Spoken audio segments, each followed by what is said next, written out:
You're listening to SM Media, the number one place for exclusive Scottish football content. You have a heart of a giant, show it. You got the pride of a lion, roaring. Maybe you need big love, you don't need to give up. 'Cause something real is waiting there for you. You've been flying solo, now it's time to let go. The only thing that's left for you to do. Hi folks, and welcome to the latest episode of the SM Media Scottish Women's Football Show. I'm Scotty Pike. It's an absolute pleasure to be your host as always. A very special guest this week. I'm delighted to welcome on to the show Kilmarnock's Laura McLaughlin. Laura, welcome to the show. It's a pleasure to have you on. Thank you very much for having me. Happy to be on the podcast. It's a real pleasure. How you been? How's things been? I know you've been through the wars the past few weeks. Yeah, it's been a tough kind of 2 weeks or so. Obviously, I've broken my hand and broken my nose. So, but apart from that, things are good. Brilliant. It's been a big few months for Kilmarnock. Obviously, you've been there a couple of years, but it's a big season, a transition for the club. Obviously, getting into the kind of professional game. What's that been like? Obviously, signing a professional deal, and one thing that always stands out to me about the Kilmarnock squad is yous are all really close. Yous are all like whenever there's something like a tweet or something like that, yous are all like liking it for each other and things like that. There seems to be a real tight knit, and to do that all together, how does that feel? No, it's great. It's also a really good opportunity, not just for the 7 who got professional deals, but for the youngsters coming up through the academy. It's something that every player should want and should be aiming for. So the fact that the club have offered the professional contracts, it not only shows how much backing we get from the club, but shows that obviously the club are heading in the right direction. They're seeing obviously the teams like your Rangers and Celtic, what they're offering, and they don't want left behind. So now offered these contracts, and it's great for me. I'm obviously delighted to be offered one of them, and I can't thank the club enough for obviously being one of the ones to get the contract. It definitely makes you work a lot harder. You're not under more pressure, but you feel like you've just got to obviously make sure you're obviously giving your all. Absolutely. It's been a weird season so far for Kilmarnock. I just want to obviously get your thoughts on that. SWPL 2, one thing that stands out when you look at the table is, as we say every week, it's a really tight league. But Kilmarnock, 2 wins, 4 draws, 2 defeats. The one thing that obviously stands out to that is 4 draws for 8 games. Is there a lot of kind of, how do you feel about that? Maybe a couple of draws you felt could maybe have been wins, or what's it kind of been like so far this season? So obviously you've mentioned a lot of draws. So for us, it's maybe just a bit of lack of experience, just holding on to, if it 1-0 up in a game, we're just struggling a bit just now to keep the win, or going and punish, get the kind of second and third goals that we're after. We started the season with a good win against Boroughmuir, which was needed, I think. Also to get a good start, like that's what you're after. Since then, we've went through different phases. We've either been weak at the back, we've been conceding, we've then went on to creating chances but not scoring them, and now we're kind of a bit of we're not creating the chances to score. So it's just, we've got a very, very young squad with very talented players. For all they're young, they're talented, but I think maybe at times they're just lacking that wee bit of experience in the park and how to make the 1-0 draws, keeping it 1-0 rather than conceding silly goals. Yeah. Obviously Jim's come in as well. Jim Chapman's the new manager at the club, and what's Jim been like? How's Jim been like with you? Has it been kind of a breath of fresh air to get a guy like that in? Yeah, so obviously Jim has got so much experience in the women's game as well as the men's game. So knowledge, I think even myself included, everyone's going to learn so much from him. It's if you're willing to learn, then you will learn a lot from him, which is good. He's so easy to talk to and get on with. He's got some good stories, and obviously his coaching abilities is really good. His drills are really interesting. He's been obviously a bit of a kind of tough end to last season, so getting someone secured in that spot was obviously the main thing. But I think the club have done really well in getting Jim in for us. They absolutely have as well. And when you kind of look at that league as well, it's a really tight league. You obviously got Kilmarnock sitting 5 points clear, but the 2 promoted teams are obviously 2 of the 3 promoted teams are kind of taking up the first 2 places in the league. Have you noticed how competitive that league is this season? Yeah, so every year I say the same. I always think that the focus is always in the top league, which is understandable.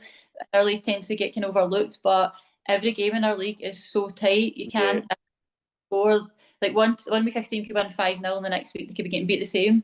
It's very, very tight, so unpredictable, but I think it makes it so interesting. And I think like a lot of people must like to watch that, because you never know what you could be going to watch. It could be a team that's, like you said, could be not the best game, and it could be a 0-0 kind of boring game, but it could be a game that's exciting, and I think it's really good. Even like the league below, for the teams coming up, like the talent in that league it's obviously, you can tell it's not far off this league that we're in just now. The teams that have been promoted, like Montrose and Garcane, they're very, very strong, and that's showing that sitting up the top, and quite rightly so.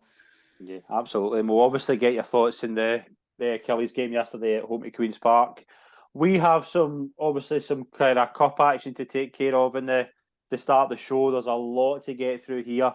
The two games, the two semi-finals, Glasgow City 1, Hibs 2. Hibs then booked their place in the final with the SWPL Cup. You saw the Hibs players and their reactions to winning that game. That was some achievement for them to win 2-1 and beat a team like Glasgow City and reach a final like that.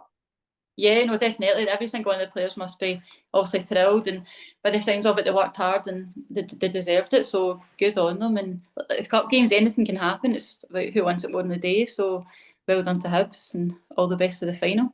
Yeah, absolutely. And they'll play Rangers. Rangers won 4-0 away to Spartans and booked a place in the final to play Hibs at Tynecastle. I think it's on December the 18th. Don't quote me on that, but I'm sure it's December the 18th. That is again, Rangers going to Spartans, you expect them to win, but again, it's a cup. It's anything can happen. But how impressed have you been so far with Rangers? And obviously they're winning run in the league, and they've kind of stepped up massively again this season. Last season they were amazing in that top division, but then they've kicked on again, and obviously they're in a cup final. Yeah, no, they've definitely taken it to another level this season again.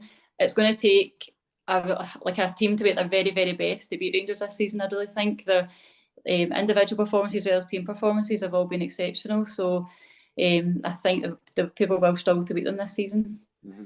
Can I ask you for a prediction on who you think will walk away with the SWPL Cup? I've been told it's going to be live on Sky Sports, so that'll be a massive occasion as well for the women's game in Scotland to have a national final on a platform like Sky Sports.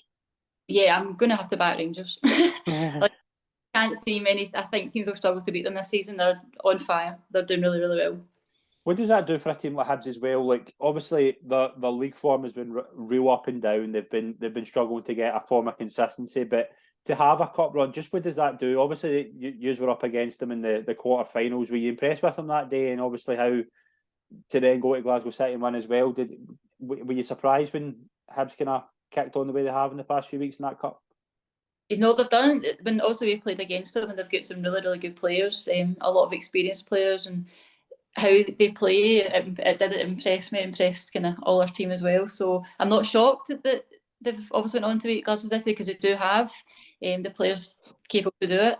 And it's a cup, so in a final, if they go out with the belief they're going to win, then anything can happen. So it just depends if everybody brings their A game in the day. Yeah, absolutely. But it's going to be some occasion for the women's game as well. What's that like as well? Like, get a platform like Sky Sports, there's going to be a lot of people watching, and it's some kind of, it's a step in the right direction for women's football in the country. Would you agree? Yeah, it is definitely. I think women's football should definitely get a lot more media coverage. So the fact that it's reaching such a big platform is incredible. What it'll do for Scottish football is really good.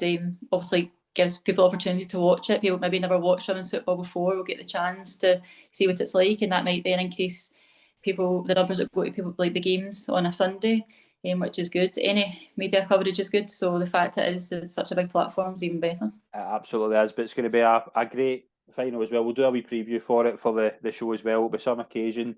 SWPL 1, there was one game of the weekend, and Hearts, a massive opportunity for them to put up. Obviously, they're sitting 6 points behind now the kind of top three, so I think we know the top three is going to be what it is, but Hearts are building that wee gap above the rest. They're now 6 points above Partick Thistle with a 1-0 win away to Hamilton. It was Rood with a goal for Hearts. For Hearts, obviously, it is for the rest of the teams in the top division. It is just about finishing best of the rest, apart from the top three, and that's a big win for Hearts as well. It was a tight contest, big 3 points. No, definitely. From what I've obviously looked back in the game, I think they were quite lucky to get away 1-0. I've seen that Akers had the ball cleared off the line and they've had their chances. But again, it just shows that they've managed to hold on to a 1-0 win, so they've got the points at the end of the day. And like you said, for them, it is just finishing as high up out with the top three as possible. And so far, they're succeeding. They've done really well at the start of the season. It's just if they can continue it, which with the players they have, there's no reason why they can't. Yeah, absolutely. A massive 1-0 win for Hearts obviously takes them to 18 points from 9 games. Hamilton, 9 points from 9 games, 3 wins, 6 defeats. Hamilton, they'll be obviously felt hard done by that they didn't get the result. But again, with Hamilton, it's one of those things. It's about staying up, and they're in a decent position because they've not. There's obviously a massive bunch in that kind of middle of the pack. You've got Hibs in 11 points, and then you've got Spartans and Hamilton in 9, Motherwell 8, and United 7. They're all quite well bunched in together, and they're all capable of giving each other a game.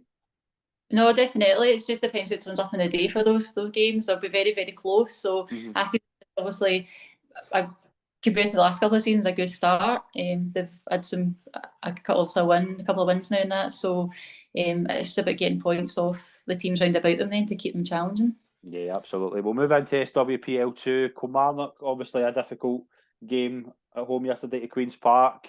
We did have this plan before that, so obviously must be never easy to come on and talk about a defeat. But the first half, you were up 1-0.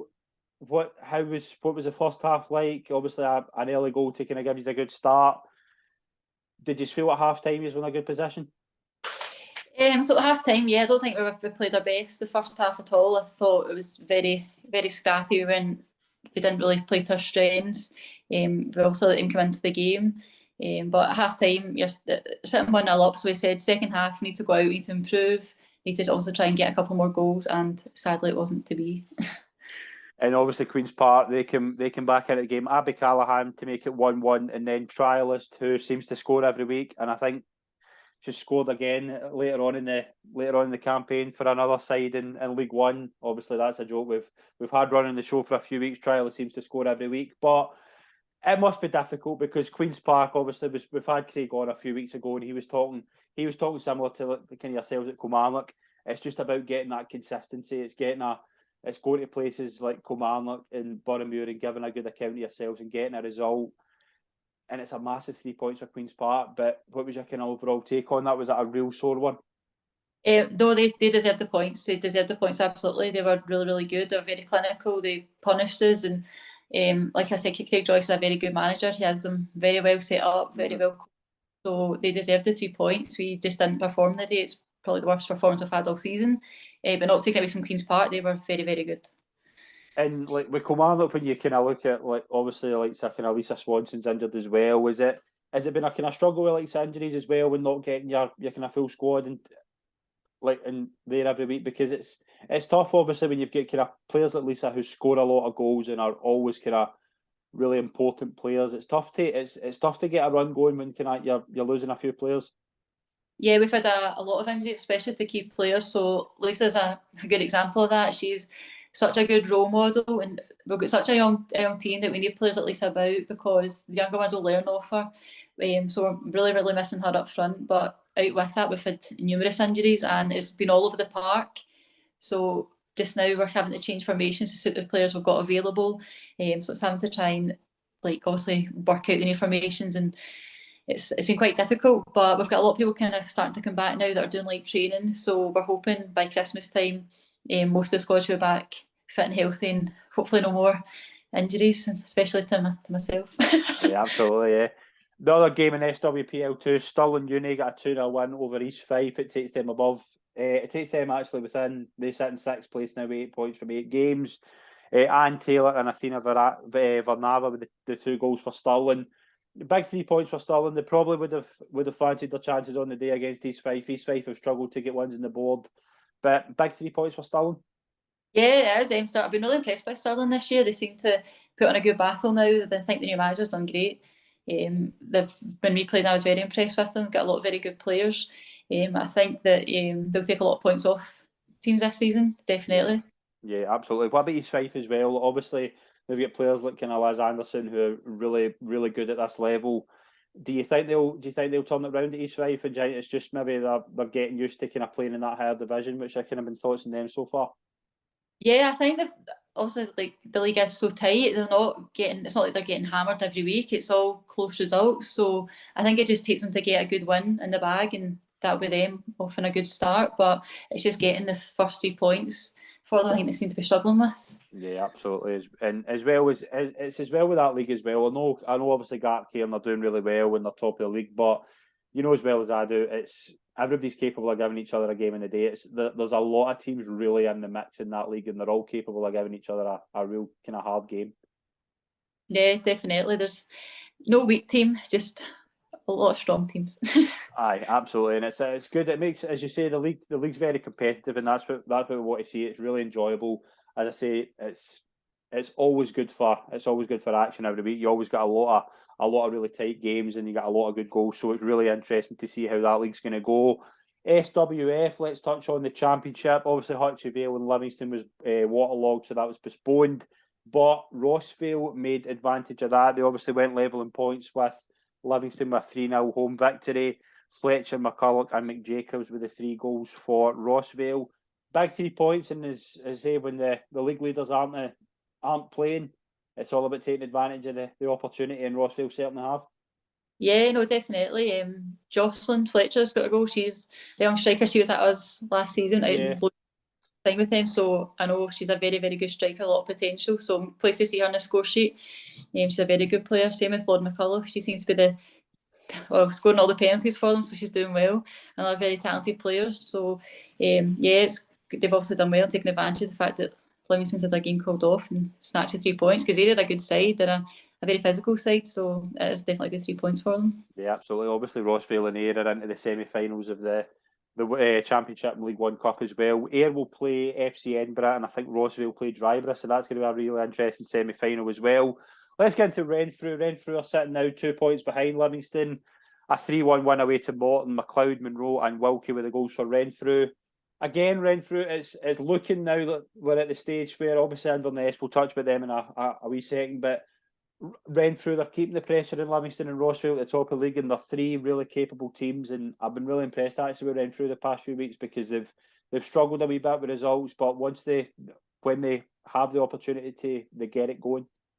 Yeah, I know for Renfrew, I think they've been missing a few key players the past couple of weeks, so like I say, it's been important pressing the top part, like the top of the table, because they're very, very good, and it seems to be Renfrew are always up the kind of top 3 in that league. So they're obviously get the experienced players that can keep challenging at the top, and if players have been missing, then they've been needing the experience to carry them through the past couple of weeks, I think. Yeah, absolutely. Big 3 points for Inverness. Kayleigh McKenzie with a double for Inverness and a 3-2 win over Dryborough Athletic. I feel obviously a lot of the time sorry for Dryborough in that league, because they're really close to getting a victory. That I think they were 2-1 up a couple of weeks ago and they lost 3-2. I think they gave Inverness a real scare this weekend, and they just were unlucky to get the points. But Inverness, Kayleigh McKenzie, big player as well for them. Big 3 points for Inverness, and it keeps them keeps them close to. They're not. A draw would have seen them maybe 9 points behind a team like Renfrew, and you don't want to get too far behind. So getting a win and keeping that kind of easy enough to claw it back if you really can is big for Inverness, I would say. So obviously don't want like the gap to appear between like the top and the middle half of the table. So they've done well, obviously keeping that at 3-2, not conceding any kind of last minute goals to make it a draw and only walk away with a point. Yeah, absolutely. But that division as well, obviously the way it kind of works is obviously they're going to go up into the SWPL too. What's it like? Like I kind of ask a lot of people this. Like a few years ago, the idea kind of like promotion in a pyramid system in the women's game was unheard of. For that to now be a reality, what's that like to kind of follow these leagues and see these leagues progressing? Obviously, it's good. Like I think the jump up between the leagues, it is obviously a big jump when you go up, and it's having to adjust to the league you get promoted into. So it always helps if you've got players that maybe have played in the league before that you get promoted into. That helps, but it keeps it interesting as well. So, for example, like if you're finishing kind of top 3 in that league and you get that chance to eventually get promoted into the league, then like there's no better feeling that you've obviously if you've deserved it, you go up and then you get the experience of this whole new different league, playing different teams, a kind of different level of football. Because every player, like, you should be aiming to play in that top league. That's what, against the country. So if you work hard and eventually you can get your team up to that top league, then what a feeling. Like, that's obviously the aim, playing against the best players in the country. No, absolutely is as well. We'll move into League One. We'll just go through the results. Westdyke 0, FC Edinburgh 3, Edinburgh Cali 7, Dundee West 2, Stenhousemuir 5, Airdrie 0, Glenaffer Thistle 2, St Mirren 4, Falkirk 4, Giffnock 0, and Grampian 6, BSC 1. Only one place to start. The top of the table clash was between Westdyke and FC Edinburgh, and FC Edinburgh keep the unbeaten run going. They end Westdyke's unbeaten run, a 3-0 away victory. Mitchell, Markley and Simmons with the goals for the visitors. FC Edinburgh, that's a massive statement to beat the kind of rivals at the top of the table 3-0. It's a big statement to where potentially the title's going at the end of the season. Yeah, always top table clash. It's always a buzz when you win it. So well done to them. It's not just a 1-0 win; it's a convincing 3-0 win. So well done to them, and it seems like also they're doing very well. Yeah, I think they're the only unbeaten team out the whole SWP, the kind of SWPL 2, SWF Championship, and SWF League 1. They're the only unbeaten team, so it's a massive kind of achievement for them so far. Falkirk, obviously, they've clawed it back to within 3 points of Westdyke with a 4-0 victory over Giffnock. Suzanne Wyatt, 2 goals, 2 assists. We speak about Suzanne Wyatt a lot of how important she is to Falkirk, but again, that shows you as well, 2 goals and 2 assists. She's vital to that side. Yes, I've played it along next to Susie, so I know how good a player she is. She's very strong, good in the ball, good in the air. Not just that, as an experienced player as well, she's so good to play along next to. You learn a lot from her, obviously.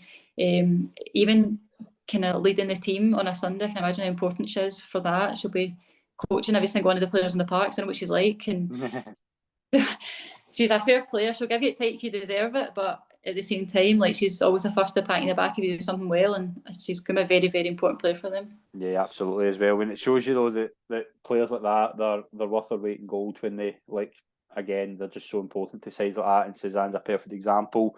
Stenhousemuir, they've been in a really good run as well. They're now set level in points with Falkirk. They won 5-0 at home to Airdrie. Montgomery, Templeton, Sullivan, Jones, and that trialist again got a goal as well. Big 5-0 victory. Obviously, Stenhousemuir, they've kind of went under the radar because obviously Helen Templeton is very important to that side, but they've got goals spread across that team, and they're more than capable of being up there at the end of the season because they're getting some runs together and they're winning convincingly in a lot of their performances. Mm-hmm. They might like that, going a bit unnoticed, less pressure for them. Like you said, if it's different goal scorers, then it just means that every week you're not constantly putting pressure on that one player to get the goals. It's evenly spread across the team. So I don't know if they might like that, just flying under the radar and sneak up. Yeah, absolutely as well. Grampian, a 6-1 win at home to BSC Glasgow. Lauren Boylan with a hat-trick as well. Big performance for Grampian, obviously keeps them within. They're obviously levelling points with St Mirren, who also won. And you've got the likes of, like, obviously Edinburgh out on their own, and they're 3 points clear. Westdyke are behind them. But you've got Falkirk, Stenhousemuir, Grampian and St Mirren all within a point each other. Grampian, again, BSC, they've been kind of up and down, but to win 6-1 at home, it's always good when that happens. Yeah, no, definitely. That's another convincing win there. So, like seeing somebody getting a hat-trick as well, which you're wanting from.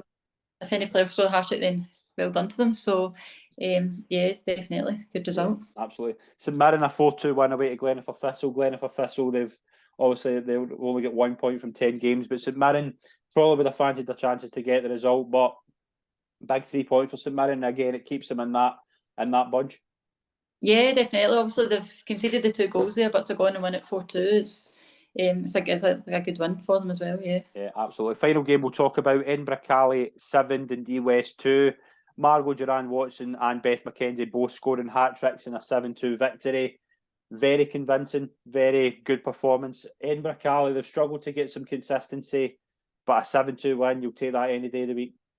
That'll fill them with confidence. That's a lot of goals to be scoring. So, again, another couple of players scoring hat-tricks there. So, just hopefully can take that on to the next couple of games.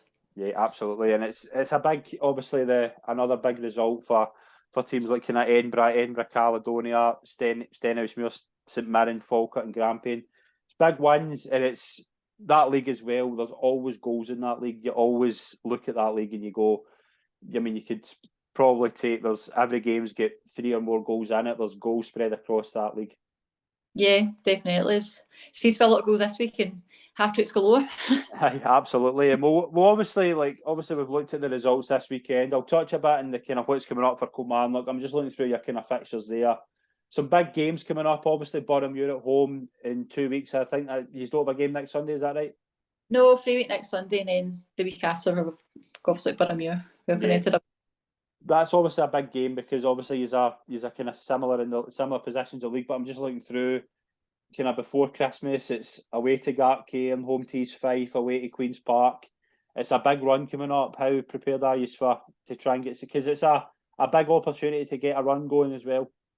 No, it is. I think it's important now that we've just got to focus on every game as it comes. Every team in this league, we all play so differently. So we just need to take each week as it comes, prepare well in training, and hopefully on a Sunday start to kind of get more convincing wins. Try and turn those draws into wins. Absolutely. There's obviously this. What's your kind of thoughts, obviously, on the kind of league when you look at the games coming up, when you go to Gartcairn, do you see that when you're playing against a team that are obviously sitting top of the league and started really well? Do you see it as a massive opportunity to go there? And again, a lot of these sides are really, really evenly matched. Do you go there kind of fancying your chances to get something? Well, I think every game you've got to go and fancy your chances. Yeah. You need to go and try and play the best you can, and it all comes down to obviously in the day what team wants it more, who plays better. But every team that we go to, we should be fancying our chances, and every team in the league should be the same, no matter where you go. Yeah, absolutely. And we're wishing you all the best for the season ahead, Laura. It's been an absolute pleasure to be on the show. Thank you very much for joining me. No, thank you very much for having me. It's been a real pleasure. It's been greatly appreciated. Thank you very much to everyone that's tuned in. Please follow us on social media for consistent women's football coverage, and also our YouTube and podcast channels. And we'll be back next week with a new show. Thanks very much, everyone. See you soon. Cheers.